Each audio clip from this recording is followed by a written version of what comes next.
Hello friends, इससे पहली video में हमें विज्ञान का अर्थ, उसकी परिभाषाएं देखी थी और आज की वीडियो में हम देख रहे हैं वैज्ञानिक पद्धति की अर्थ एवं परिभाषा। तो वैज्ञानिक पद्धति क्या होती है कि कोई भी समाज करता हो या अनुसंधान करता हो या वैज्ञानिक हो, अगर वैज्ञानिक विधि का, वैज्ञानिक पद्धति का प्रयोग करते हुए कोई भी समस्या का अध्ययन करता है तो वह वैज्ञानिक पद्धति कहलाती है। अब वैज्ञानिक पद्धति के अंतर्गत क्या आते हैं, जैसे कि कोई भी अध्ययन करता हो, तटस्थ और निष्पक्ष रहकर उसे अध्ययन करना है। सबसे पहले तो उसे अपनी बात पर तटस्थ रहनी है, तटस्थ होना है कि हमें किसी के दबाव में आकर, किसी के बहकावे में आकर यह अध्ययन छोड़ना नहीं है। प्लस निष्पक्ष रहकर उसे अध्ययन करना है, हमें पक्षपात रहित होकर अध्ययन करना है, किसी के भी पक्ष या विपक्ष की हमें बातें नहीं करनी है कि हमें इसके पक्ष में होकर अध्ययन करना है या इसके विपक्ष में होकर अध्ययन करना है। बिल्कुल निष्पक्ष होकर अनुसंधानकर्ता को अध्ययन करना होता है। तो अध्ययनकर्ता तटस्थ व निष्पक्ष रहकर किसी भी समस्या का चुनाव करता है। समस्या कोई भी हो, चाहे सामाजिक समस्या हो या वैज्ञानिक समस्या हो, प्राकृतिक घटना हो। तो समस्या इसलिए हमने सामाजिक समस्या ली। सामाजिक समस्या में जैसे कि बेरोजगारी है, भ्रष्टाचार है, वेश्यावृत्ति है, बाल अपराध है, तो जो भी समस्या का हमने चुनाव कर लिया, इसके बाद हमें उस घटना का अध्ययन करना है। उसके लिए सबसे पहले हमें अवलोकन करना होगा। अवलोकन करना यानी कि सूक्ष्म दृष्टि से उसका तथ्यों को एकत्रित करना, अवलोकित करना। तो इसमें जो अध्ययन करता है वह स्वयं उस घटना स्थल पर जाता है और अवलोकन करता है। फिर प्रश्नावली बनाता है, प्रश्नों की एक सूची बनाता है, उसे बोलते हैं प्रश्नावली। अनुसूची बनाता है, प्रश्नों को उसमें शामिल करता है या अन्य किसी भी प्रवृत्ति की सहायता से तथ्य को संकलित करना है। यानी कि हमें तथ्य संकलित करने हैं, चाहे हम प्रश्नावली की सहायता से करें, अनुसूची की सहायता से करें, कैसे भी करें, लेकिन हमें तथ्य एकत्रित करने हैं। अवलोकन करने के बाद तथ्यों को एकत्रित संकलित करता है। इसके बाद वह वर्गीकरण करता है, उनको जैसे समान जो समूह होते हैं उनको वर्गीकरण करता है कि इस वर्ग के समूह इसमें आएंगे, इस वर्ग के जो तथ्य हैं वो इसमें आएंगे। इस प्रकार से उन्हें वर्ग वाइज वर्ग डिवाइड करता है या फिर सारणीयन भी कर लेता है। कभी सारणी बनाई, जैसे कि आपको पता है सारणी कैसे बनाते हैं, सारणी वाइज उन्हें कभी डिवाइड कर सकता है। इसके बाद तथ्यों का विश्लेषण करता है, उनकी व्याख्या करता है। फिर कार्य कारणों के संबंधों के बारे में जानने की कोशिश करता है कि इसके कारण और कार्य कारण और उनके संबंधों में इनके क्या परस्पर संबंध हैं। तो इस प्रकार से उनके तथ्यों को एकत्रित करता है। फिर सामान्यीकरण करता है, वैज्ञानिक निष्कर्ष और नियमों का, सिद्धांतों का प्रतिपादन करता है। जब हम सामान्यीकरण कर लेते हैं तो हम वैज्ञानिक निष्कर्ष तक पहुंच जाते हैं और वैज्ञानिक निष्कर्ष, नियम और जो सिद्धांत होते हैं उनका प्रतिपादन करता है। और प्रतिपादन करने के बाद सत्यापन पर आता है कि हमने जो तथ्य एकत्रित किए हैं, अवलोकन किया है, प्रश्नावली बनाई है, अनुसूची बनाई है, जो हमने नियम प्रतिपादित किए हैं, तो क्या ये नियम वाकई में सही है या नहीं है। तो इस प्रकार से वह सत्यापन का उत्पादन करता है। सत्यापन करने के बाद फिर उसमें पूर्व अनुमान लगाने की शक्ति बढ़ जाती है, पूर्व अनुमान लगाने की क्षमता उसमें आ जाती है और वह भविष्यवाणी भी कर सकता है। तो इस प्रकार से जो अनुसंधान करता होता है, अध्ययन करता होता है, तो जो इन प्रविधियों का उपयोग अपने अध्ययन में करता है वह पद्धति क्या कहलाती है, वैज्ञानिक पद्धति कहलाती है। तो वैज्ञानिक पद्धति हमने देखा कि अनुसूची, प्रश्नावली, वर्गीकरण, सत्यापन, इन सभी तथ्यों को, इन सभी पद्धतियों को काम में लेने के बाद हमारी एक अनुसूची तैयार होती है। निष्कर्ष तक हम पहुंच सकते हैं, भविष्यवाणी हम कर सकते हैं। तो यह विधि हमारी क्या कहलाएगी, वैज्ञानिक विधि कहलाती है। तो वैज्ञानिक विधि के लिए सबसे पहले लुंडबर्ग ने लिखा है कि व्यापक अर्थ में वैज्ञानिक पद्धति तथ्यों के व्यवस्थित अवलोकन, वर्गीकरण तथा व्याख्या करती है। और इन सब से जो निर्मित होता है वह हमारी वैज्ञानिक पद्धति होती है। दूसरी व्याख्या हमारी वुल्फ ने लिखी है। वुल्फ के अनुसार कोई भी अनुसंधान विधि जिसके द्वारा विज्ञान की रचना की जाए, उसका विस्तार हो, विज्ञान का विस्तार हो, वह विधि वैज्ञानिक पद्धति कहलाती है। तो जो हमने जो परिभाषाएं देखी है, जो हमने इसका अर्थ देखा, इससे यही स्पष्ट होता है कि कोई भी अनुसंधान करता हो, अध्ययन करता हो, जो वैज्ञानिक तरीके से वैज्ञानिक पद्धतियों का, वैज्ञानिक नियमों का काम में लेते हुए जो अध्ययन करता है, तो वह विधि क्या बन जाती है? वैज्ञानिक प्रविधि बन जाती है, वैज्ञानिक पद्धति बन जाती है। और जो वैज्ञानिक अध्ययन करता है, वैज्ञानिक पद्धति को काम में लेते हुए अध्ययन करता है, तो वह अनुसंधान, वह कार्य वैज्ञानिक कार्य बन जाता है। अब इसकी आपकी कुछ विशेषता है, जैसे कि ज्ञान का आधार वैज्ञानिक पद्धति है।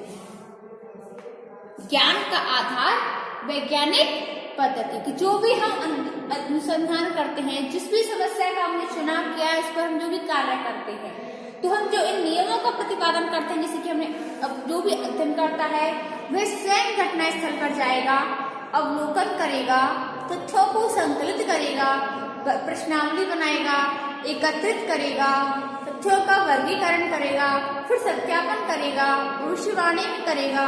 तो इस प्रकार से जो भी व्यक्ति कार्य करता है, तो वही ज्ञान का आधार बन जाती है। और जो व्यक्ति इस ज्ञान के अनुरूप कार्य करेगा, तो वह एक वैज्ञानिक पद्धति होती है। वैज्ञानिक पद्धति के आधार पर ही व्यक्ति वैज्ञानिक तरीके से कार्य करता है, उसका आधार बनता है।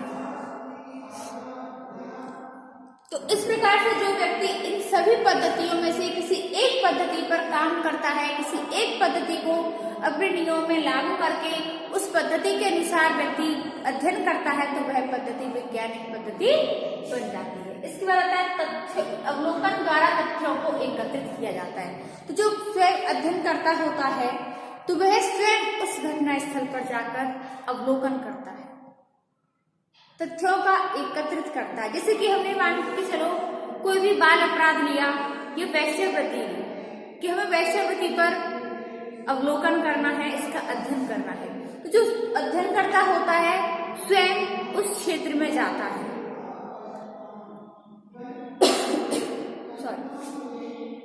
स्वयं उस अध्ययन क्षेत्र में जाता है और अध्ययन क्षेत्र में जाकर के स्वयं लोगों से प्रत्यक्ष रूप में सवाल जवाब करके उन तथ्यों को एकत्रित करता है। अवलोकन करना यानी कि सूक्ष्म तरीके से ढूंढना, उस समस्या के बारे में जो भी छोटी छोटी बातें हैं उनको सूक्ष्म तरीके से गहन अध्ययन करता है, अध्ययन करता है। तो बारीकी से जो अध्ययन करता होता है, बारीकी से गहन अध्ययन करता है। तथ्यों का वर्गीकरण एवं विश्लेषण किया जाता है। तो जो अनुसंधान करता होता है वह अवलोकन के बाद तथ्यों को एकत्रित करता है।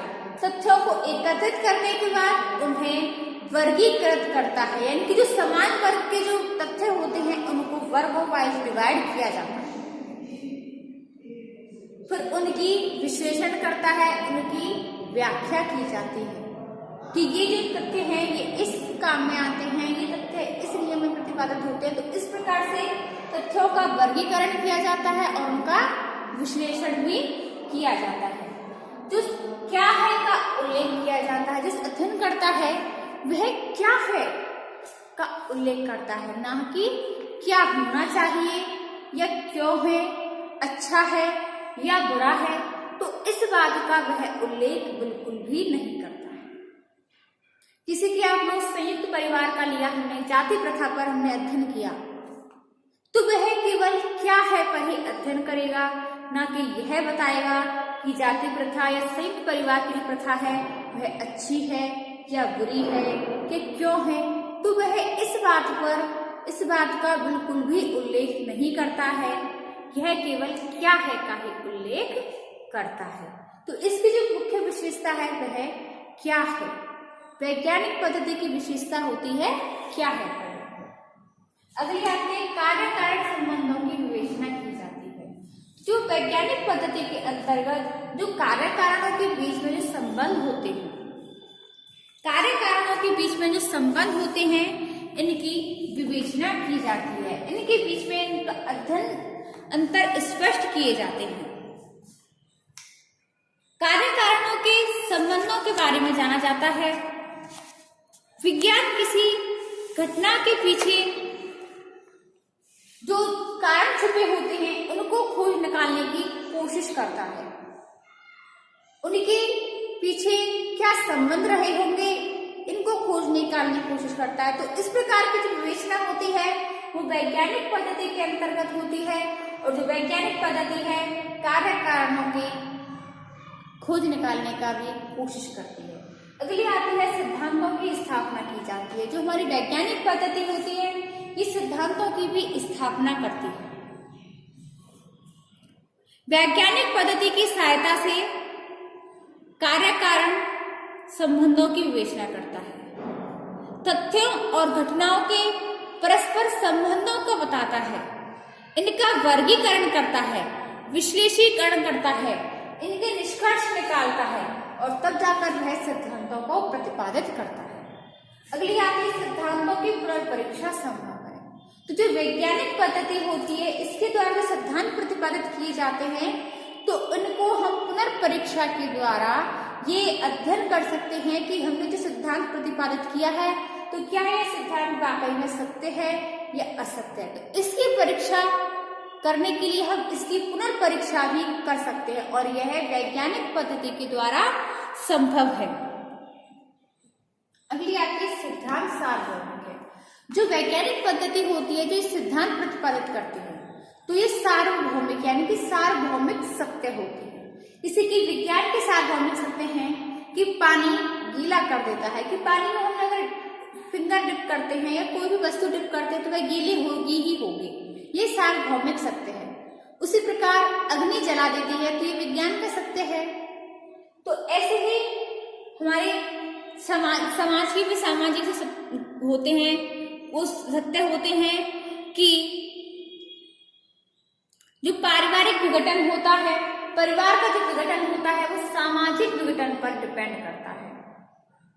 तो ये सार्वभौमिक सत्य है। तो इस प्रकार जो वैज्ञानिक पद्धति है वो सार्वभौमिक सत्य के ऊपर निर्भर होती है। भविष्यवाणी करने की क्षमता जो समाज होता विज्ञान होता है उसमें भविष्यवाणी करने की क्षमता पाई जाती है, क्योंकि जो वैज्ञानिक पद्धति का हम जिस प्रकार से प्रयोग करते हैं, वैज्ञानिक पद्धति को हम अपने समाज के अंतर्गत प्रवेश कराते हैं, उस पद्धति के अनुसार अध्ययन करते हैं, तो उससे हम पूर्वानुमान लगा सकते हैं कि इसके लक्षण क्या होंगे, इसके खतरे क्या होंगे। तो इस प्रकार से हम उसमें भविष्यवाणी करने की भी क्षमता रखते हैं। इसके बाद तर्क की प्रधानता। जो वैज्ञानिक पद्धति होती है उसमें हम तर्क दे सकते हैं, तर्क की प्रधानता होती है कि हम किसी भी बात को बुद्धिपूर्वक या वैज्ञानिक पद्धति के अंतर्गत तथ्यों के संकलन के द्वारा ऐसी पद्धतियों को काम में लें जिससे कि हम उस विषय के बारे में तर्क दे सकें। अगली आती है वस्तुनिष्ठता। तो वैज्ञानिक पद्धति के अंतर्गत वस्तुनिष्ठता वह होती है जो घटनाओं का अध्ययन उस रूप में करता है जिस रूप में वे हैं, यानी कि जो वैज्ञानिक पद्धति होती है वह क्या है पर डिपेंड होती है। जैसे वो हमें दिखाई देती है उसे उसी रूप में प्रकट करते हैं, ना कि उसे बनावटी रूप में। तो इसमें कुल मिलाकर बात यह है कि जो अध्ययन करता है वह क्या है पर अध्ययन करता है, वह निष्पक्ष होकर अध्ययन करता है, वह किसी भेदभाव नहीं करता, अच्छा बुरा नहीं दिखाता है, क्या अच्छा है क्या बुरा है इस बारे में कोई बात नहीं करता, वह केवल क्या है के बारे में बात करता है, क्या है के बारे में सिद्धांत प्रतिपादित करता है। तो इस प्रकार से जो वैज्ञानिक पद्धति होती है वह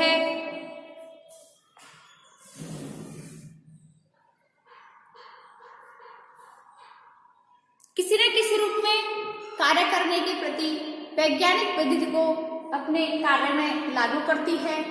वैज्ञानिक पद्धति के द्वारा हम किसी भी कार्य को आसानी से संभव बना सकते हैं। तथ्यों को एकत्रित कर सकते हैं, निरीक्षण करना, परीक्षण करना, प्रश्नावली, अनुसूची, भविष्यवाणी करने की क्षमता वैज्ञानिक पद्धति के द्वारा ही संभव हो सकती है। तो स्टूडेंट्स, आज की वीडियो में हमने वैज्ञानिक पद्धति की परिभाषा देखी, इसका अर्थ देखा कि कोई भी अध्ययन करता हो वह निष्पक्ष होकर के, तटस्थ होकर के जो अध्ययन करता है वह केवल क्या है पर ही अध्ययन करता है, ना कि क्या अच्छा है, क्या बुरा है, क्या होना चाहिए, इस बारे में वह बिल्कुल भी अध्ययन नहीं करता है। तो स्टूडेंट्स, आज के लिए बस इतना ही। धन्यवाद।